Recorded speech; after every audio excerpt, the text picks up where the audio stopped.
আজকে ছিল 1 ডিসেম্বর। তো দিদির একটা রিসেপশন ব্রাইড কাজ ছিল, তো দিদির সাথে আমি আজকে গেছিলাম। তো লোকেশনটা ছিল রামনগরের কাছে একটা কোনো ছোট্ট গ্রামে, আমি গ্রামের নাম জানি না। তো প্রথমেই আমরা রামনগর পৌঁছে যাই, তারপর ক্লায়েন্টের লোকেরা চলে আসে আমাদেরকে নিতে। তো প্রথমেই পৌঁছে গেলাম ক্লায়েন্টের কাছে। তো ক্লায়েন্ট কেমন কী নিবে সেটা জিজ্ঞাসা করেই প্রথমে দিদি শাড়ি পরানো শুরু করে দিয়েছে। তো আমার বলতে গেলে শাড়িটা দারুণ লেগেছে। ময়ূরকণ্ঠী কালার ছিল, তো বারবার কালারটা চেঞ্জ হচ্ছিল। তো রিসেপশন ব্রাইডরা সাধারণত এরকম শাড়ি নেয় না, বেনারসি নেয়। তো এইটা আমার ইউনিক লেগেছে, খুবই দারুণ লাগছে। তারপর মেকআপ করতে দিদি স্টার্ট করে দেয়। প্রথমেই ফেসটাকে প্রিপেয়ার করে নিচ্ছিল, আর ক্লায়েন্টেরও কিছু কিছু ডিমান্ড ছিল যে এটা করে দিতে হবে, ওটা করে দিতে হবে। তো সেই অনুযায়ী দিদি মেকআপটা স্টার্ট করে। তো ব্রাইডকে কিন্তু খুব মিষ্টি দেখতে, দেখতেই পাচ্ছ তোমরা। তো এমনি নর্মালেই যদি এতটা দারুণ লাগে, তো মেকআপের পরে কতটা ভালো লাগবে তোমরা আশা করি বুঝতেই পারছো।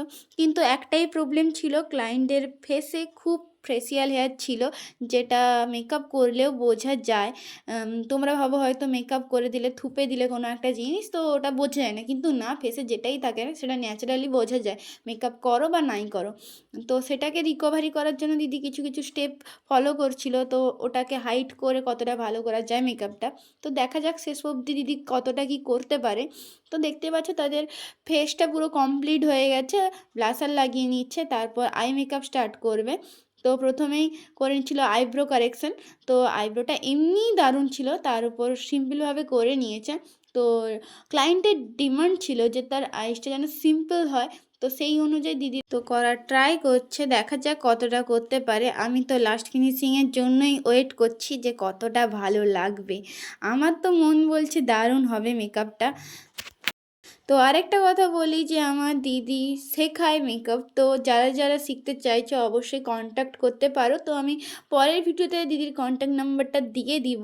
তো দীঘার কাছাকাছি লোকেশানে যারা চাইছো এরকম মেকআপ আর্টিস্ট হতে বা মেকআপ শিখতে, নলেজ গেইন করতে, তাহলে অবশ্যই কন্ট্যাক্ট করতে পারো। তো দিদির মোটামুটি ফেস কমপ্লিট হয়ে গেছে, জাস্ট কলকাটা করে নিচ্ছে। তার আগে তোমার হেয়ারটা করে নিয়েছিল। তো এবার গয়না, মেকআপের পর গয়নাটা পরালেই পুরো একদম মনে হয় কমপ্লিট লুক হয়ে গেছে। আমার তো এমনিতেই দারুণ লাগছে, দেখা যাক গয়না আর হেয়ারটা কমপ্লিটের পর কতটা ভালো লাগে। এবার পুরো কমপ্লিট হয়ে গেছে, দেখতেই পাচ্ছ কতটা মিষ্টি লাগছে। তো এরকম লুক নিতে হলেও কন্ট্যাক্ট করতে হবে সায়ন্তনী বিউটি জোন। তো আজকের জন্য বাই।